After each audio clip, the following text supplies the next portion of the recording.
احمدہ و صلی علی رسولہ الکریم اما بعد اعوذ باللہ من الشیطان الرجیم بسم اللہ الرحمن الرحیم رب اشرح لی صدری ویسر لی امری واحلل عقدۃ من لسانی یفقہوا قولی۔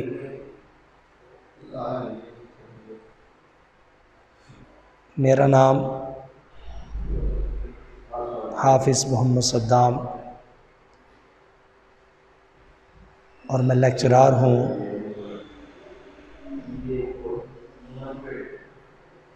پنجاب گروپ آف کالجز چونڈا میں، اور میرا مضمون اسلامیات ہے، اور آج ہم اسلامیات کے بارے میں اس کتاب کے سب سے پہلے باب اول کے بارے میں پڑھتے ہیں کہ باب اول بنیادی عقائد کے ساتھ منسلک ہے، اور لفظ عقائد لغت کے اعتبار میں اگر دیکھا جائے تو اس کی وضاحت اہل لغت نے مختلف کتابوں میں جو بیان کی ہے کہ لفظ عقائد لغت کے اعتبار سے یہ جمع کا لفظ ہے، اور یہ لفظ عقیدہ کی جمع ہے عقائد۔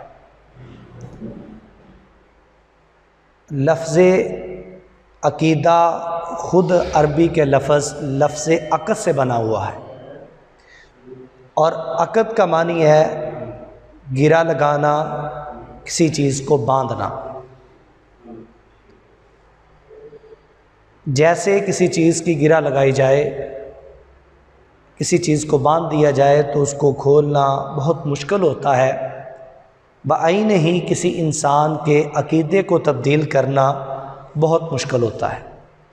اگرچہ اس کے عقائد کے جو معاملات ہیں وہ حق پر ہیں، باطل پر ہیں، وہ دنیا کے کسی بھی مذہب سے تعلق رکھتا ہے، لیکن چونکہ وہ اس کے اٹل نظریات، اس کی سوچ فکر وہ گرہ لگ چکی ہے، تو ان کو تبدیل کرنا بہت مشکل ہوتا ہے۔ یہ عقیدہ لفظ کا لغوی معنی ہے کہ عقیدہ کا لفظ عقد سے بنا ہے، اور عقد کا معنی ہے گرہ لگانا، باندھنا۔ اب لفظ عقیدہ کی ہم اصطلاحی تعریف دیکھتے ہیں کہ اصطلاح میں عقیدہ کسے کہتے ہیں، لفظ عقیدہ کا مفہوم کیا ہے؟ تو اٹل نظریات، پختہ نظریات انسان کے جو ہوتے ہیں اس کو عقیدہ کہا جاتا ہے، جو انسان کسی صورت بھی تبدیل کرنا ان کو پسند نہیں کرتا، بلکہ انہی اپنے نظریات پر انسان قائم رہتا ہے، اور وہی نظریات انسان کے دل و دماغ پر، اس کے دل و دماغ پر حکمرانی کرتے ہیں، اور اپنے نظریات کے مطابق ہی انسان زندگی بسر کرتا ہے۔ دیکھ لیں کہ دنیا کے اندر جتنے بھی مذاہب ہیں اسلام سے ہٹ کے، یہودیت دیکھ لیں، عیسائیت دیکھ لیں، اسی طرح ہندوازم دیکھ لیں، بظاہر ہم دیکھتے ہیں کہ وہ اللہ رب العالمین کی ذات کو چھوڑ کر مورتی کے سامنے، اپنے ہاتھ سے بنائی ہوئی مورتی کے سامنے وہ خود سجدہ کرتے ہیں، اور پھر اس کو توڑتے ہیں، ضائع کرتے ہیں۔ تو انسان کی عقل حیران رہ جاتی ہے کہ یہ کیوں ایسا کرتے ہیں؟ ایک اللہ وحدہ لا شریک کو چھوڑ کے، جو حی قیوم ہے، جو اول ہے، آخر ہے، ظاہر ہے، باطن ہے، اس اللہ تعالیٰ کو چھوڑ کے یہ کیوں غیر کی عبادت کرتے ہیں؟ وہ اس لیے کرتے ہیں کہ ان کے وہ اٹل نظریات بن چکے ہیں، وہ ان کے عقائد میں بات شامل ہے۔ جو انسان کے ذہن میں عقیدہ بن جاتا ہے وہی اس کے دل و دماغ پر حکمرانی کرتا ہے، اور انسان کے اعمال کے محرک انسان انہی اپنے نظریات اور انہی عقائد اور سوچ اور افکار کی بنیاد پر زندگی گزارتا ہے۔ جیسے اس کی سوچ ہوگی، جیسے اس کے یہ نظریات ہوں گے، اسی کے مطابق یہ اعمال کرتا نظر آتا ہے۔ اور عقیدے کے بارے ایک بڑی بہترین مثال پیش کی جاتی ہے کہ عقیدہ ایک بیج کی مانند ہے، اور انسان کا عمل اس بیج سے اگنے والے پودا کی مانند ہے کہ جیسا انسان کا ذہن کے اندر عقیدے کا بیج بویا جائے گا ویسے ہی انسان کے اعمال ہوں گے۔ اگر اس کے ذہن کے اندر عقیدہ توحید، عقیدہ رسالت، عقیدہ آخرت، یہ باتیں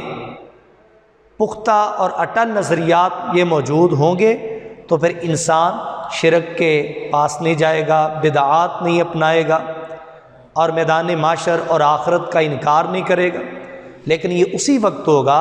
کہ جب اس کے ذہن کے اندر عقیدہ درست ہوگا، عقائد کی اصلاح ہوگی، اور جب عقائد کی اصلاح نہیں ہوگی تو پھر آپ کے سامنے دنیا کے معاملات کہ لوگ باطل عقائد والے، باطل نظریات والے لوگ وہ اللہ تعالیٰ کو چھوڑ کے دیگر اشیاء کی عبادت کرتے نظر آ رہے ہیں، رسول کریم صلی اللہ علیہ وسلم کے طریقے کو چھوڑ کے، آپ کے اسوہ حسنہ کو چھوڑ کے وہ اپنی مرضی کی خواہشات کی پیروی کرتے نظر آ رہے ہیں، کیونکہ ان کے دل و دماغ کے اندر وہ ایسے عقائد بیٹھ چکے ہیں جو ان کو رہنمائی کرتے ہیں اور وہ اپنی خواہشات کی پیروی کرتے ہیں۔ یہ عقیدہ اور لفظ عقائد کی لغت کے اعتبار سے مختصر سی تشریح تھی۔ آئیے ہم ذرا اسلام کے اندر عقائد کی اہمیت دیکھتے ہیں، اور اسلام کے اندر ہم قرآن مبین جو اللہ تعالیٰ نے آسمان سے آخری کتاب رسول کریم صلی اللہ علیہ وسلم پر نازل فرمائی ہے، اس کے اندر عقیدہ کے اعتبار سے کتنی اہمیت ہے اور کس عقیدے کو درست عقیدہ قرار دیا گیا ہے۔ تو قرآن کے مکمل قرآن کریم کے جو 30 پارے ہیں اس کے 4 مضامین جو علوم القرآن کے اعتبار سے بیان کیے جاتے ہیں، تو سب سے پہلے اس میں ہے عقائد، دوسرے نمبر پر ہے احکام، اور تیسرے نمبر پر ہے قصص، اور چوتھے نمبر پر ہے امثال۔ ان میں سے ہمارا آج کا ٹاپک جو تعلق رکھتا ہے وہ عقائد کے ساتھ رکھتا ہے، اور عقائد کی پھر آگے 2 قسمیں بیان کی جاتی ہیں، ایک اس کا ایجابی پہلو ہے اور ایک اس کا سلبی پہلو ہے۔ اور ایجابی پہلو کے اندر عقیدہ توحید ہے، عقیدہ رسالت ہے اور عقیدہ آخرت ہے۔ یہ وہ بنیادی عقائد ہیں کہ جس کا ایک مسلمان کے لیے ہونا اور ماننا اور اس کو اپنانا لازم و ملزوم ہے۔ کامیابی فلاح کسی صورت ممکن نہیں ہو سکتی جب تک یہ عقائد انسان کے پاس موجود نہ ہو۔ اب عقائد کی اس بحث میں جو بنیادی عقائد ہم پڑھ رہے ہیں کہ مضامین قرآن میں عقائد اور عقائد کی 2 قسمیں، اور اس میں سے یہ 3 بنیادی اقسام، اس میں سے ہم نے آج عقیدہ توحید کے بارے میں چند باتیں سیکھنی ہیں، اور علم کے اعتبار سے اور اپنے عقائد کی اصلاح کے لیے کہ عقیدہ توحید اس کا اسلام کے اندر کس قدر یہ اہمیت کا حامل عقیدہ ہے۔ عقیدہ توحید، توحید کا لفظ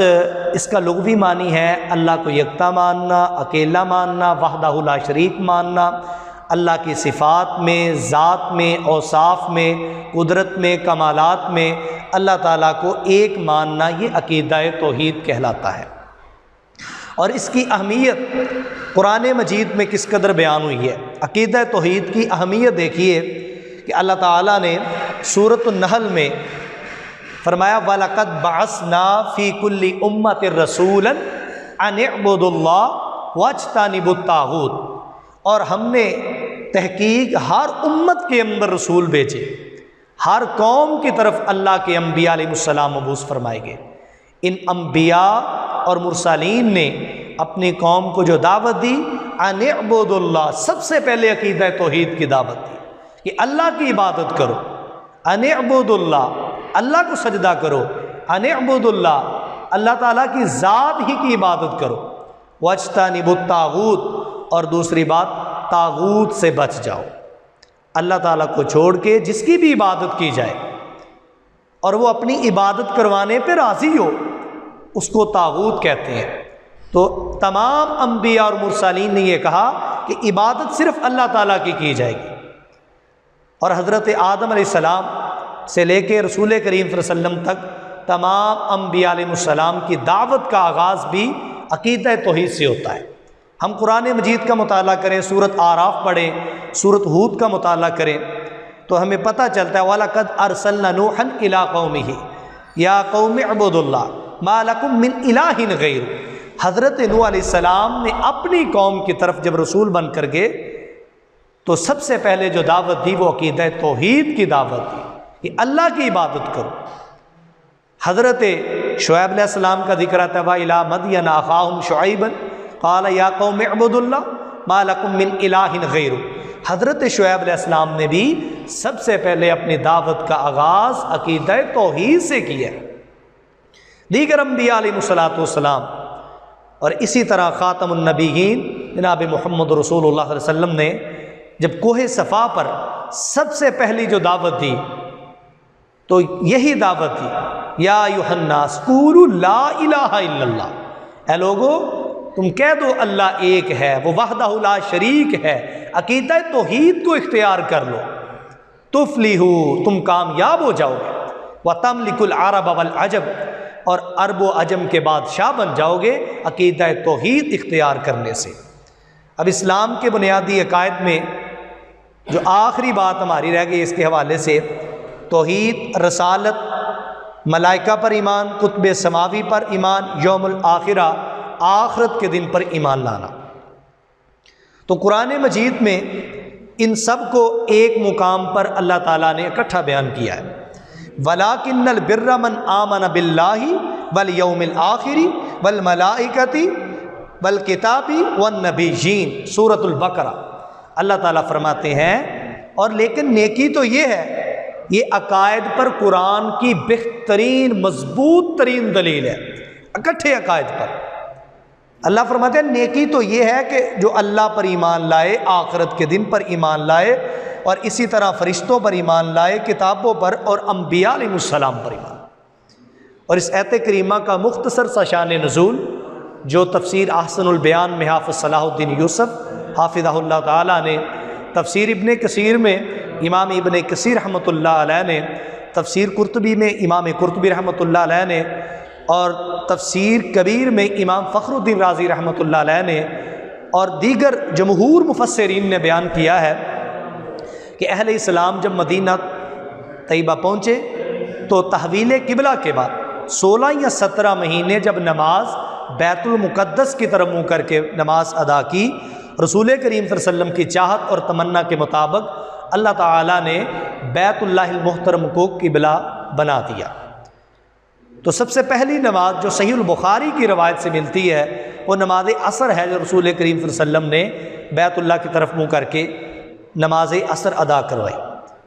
رسول کریم صلی اللہ علیہ وسلم نے جب قبلہ تبدیل کیا تو یہود و نصارہ نے اعتراض کرنا شروع کر دیا کہ پہلے ہمارے قبلے کی طرف نماز پڑھتے تھے، اب انہوں نے قبلہ تبدیل کر لیے، تو پہلے لوگ جو ان کے فوت ہو گئے ان کی نمازوں کا کیا بنے گا؟ تو اللہ تعالیٰ نے قرآن میں فرما دیا کہ اللہ ان کی نمازوں کو ضائع نہیں کرے گا، اللہ ان کو اجر دے گا۔ پھر آگے آپ قرآن مجید کا دوسرا پارہ پڑھیں، اس کا پہلا رکوع اور دوسرا رکوع پڑھیں، اللہ تعالیٰ نے فرما دیا کہ ہر ایک کے لیے سمت اللہ نے مقرر کی ہے، اور مشرق اور مغرب کی طرف منہ کرنے میں نیکی نہیں بلکہ نیکی ہے اللہ پر ایمان لانے میں۔ اس آیت کریمہ کے شروع سے پڑھیں لیس البر، نہیں ہے نیکی کہ تم اپنے چہرے کو مشرق اور مغرب کی طرف کرو، بلکہ نیکی ہے عقیدہ توحید اختیار کرو۔ جب تک عقیدہ توحید نہیں ہوگا انسان کا کوئی عمل بھی عند اللہ قبول نہیں ہوگا۔ اور اسی طرح آخرت کے ساتھ عقیدہ ہونا چاہیے، اور فرشتوں پر ایمان ہونا چاہیے، آسمانی کتابوں پر اور انبیاء علیہ السلام پر۔ جب یہ تمام عقائد ہوں گے تو پھر ہی ایک انسان راسخ اور صحیح العقیدہ انسان ہو سکتا ہے، اور جب انسان کا عقیدہ صحیح ہوگا پھر اس وقت انسان کے اعمال درست ہوں گے۔ تو ہمیں چاہیے ہم اپنے عقائد کی طرف توجہ دیں اور عقائد کی اصلاح کریں تاکہ ہم دنیا اور آخرت میں فلاح حاصل کر سکیں۔